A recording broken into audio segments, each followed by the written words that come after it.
So I want to give props to YouTube for just a second. So over the weekend, many of us received this letter that we were going to be unverified. I don't know if you heard about this, but there was kind of a big to-do about it because suddenly we got these emails saying that if your channel's been verified, which my channel has, you can see the little check mark by my name, that they were going to actually be taking that away, and they were only going to be verifying channels for big named celebrities and channels that had a big enough following. They said that my channel and others, channels that even had millions of followers, simply didn't have enough followers, and that they were going to be unverified.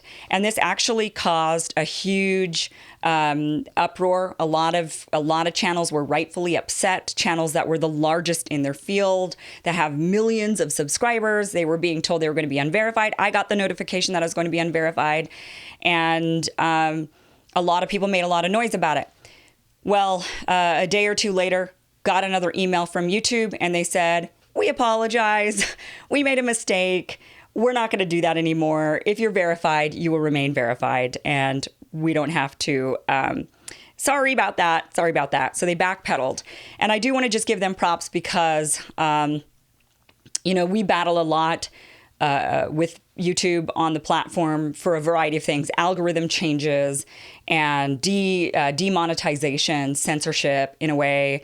There was a point where my channel, a lot of the viewers of my channel were people that were largely being recommended. It was through recommended videos. It was about 38%. That has since gone down to 18%. Those are algorithm changes that really suck for channels. And so we battle with them quite a bit. And so it is nice to see that sometimes they listen. And when they do, I've got to give them props because I want to encourage this behavior. Just like they demonetize me because they want to encourage my behavior to not talk about certain topics, I want to encourage YouTube to do certain things. I want to encourage their behavior. So I want to talk about this. Now, one of the reasons, just to back it up a little bit, what verification is it was for channels that had reached over 100,000 subscribers, the channel could then request to be verified. All this really did, it didn't really do anything, except said that you were the legitimate channel. And when you would make a comment on another channel in the comment section, it would show up with a check mark so that that channel knew it really was you commenting and not an imposter commenting. So there was a little bit of benefit to the verification, but otherwise it's really kind of meaningless, to be honest. But it's only meaningless until they try to take it away, right? And then all of a sudden when they try to take it away, it's like, wait a minute, why would you take it away? So the big question was, why would they take it away? Was that going to be another algorithm change where, for me, my big question was, are you going to then prioritize channels who have the verification check mark? Is that part of the plan? That was bothersome to me. But another really big bothersome thing about it to me was it completely delegitimized the platform itself. What I mean is I spent a decade as a radio talk show host in corporate media, working for the biggest radio companies in the world, really. My last company, I was with iHeartMedia, had a syndicated show, my show has been broadcast in over 50 markets across the country. It was a big show.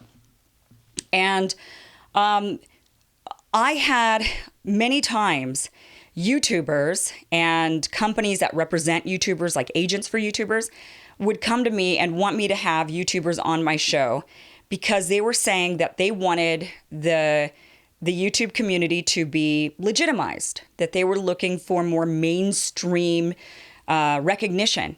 And because there has been this sort of an inferiority complex amongst YouTubers that there's real media and then there's YouTube, right? So you're not a real celebrity, you're just YouTube famous or something, which to me is ridiculous because I've seen news where a YouTuber makeup artist will show up at a Sephora at some mall and the mall will be filled with people. I mean, more people than if Julia Roberts were to show up at a Sephora or somebody, or whoever. I just don't think they would bring out that kind of a crowd, yet a YouTuber does. I know that my nieces and nephew, like my nephew is a huge fan of Dan the Man, and he can't get enough of the guy. And, it's like this huge, to him, he's the biggest celebrity out there.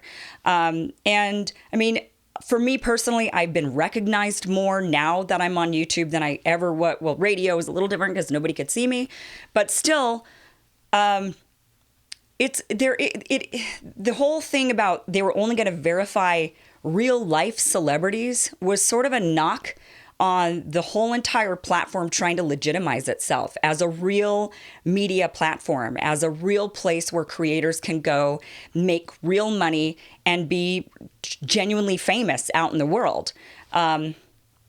So for them to then, for YouTube itself, rather than to try and legitimize their creators, rather than try to boost up their creators and say, no, this is a legit platform and they are just as legit and have just as big of audiences as people on television and people in radio, that this is legit. That's what YouTube should be doing. But instead, when they came out with this, it was like a slap in the face. Yeah, you're not real life famous. You're just YouTube famous. And that's not good enough. We're only going to put a check mark next to the names of real life famous people. That was pretty shitty. So that was my biggest problem with it, is I just thought, what the hell are you guys doing? I mean, all this time, YouTubers have been fighting for the years that I was in corporate media. YouTubers were fighting for legitimization and feeling a little inferior. You know, you always got TV stars wishing they were movie stars, and maybe YouTubers wishing they were actual TV stars. I don't wish that. I think this is a fully legitimate platform. I know for my show here, I get more views than some of the cable news shows. I'm perfectly happy as a YouTuber. I own it. And I think the rest of us should too. But I also think YouTube should own it as well. And that was my beef with the whole unchecked, de-verifying some channels. But they did walk it back. Good for them. Glad they did it. They do some, YouTube has its high moments and sometimes its low moments. This was definitely one of the better moments for YouTube. So thank you, YouTube, if you ever watched this video. And for the rest of you that maybe didn't really know about this fiasco, now you know, if you even cared. But anyway, thank you so much for watching, and let's move on with some other content.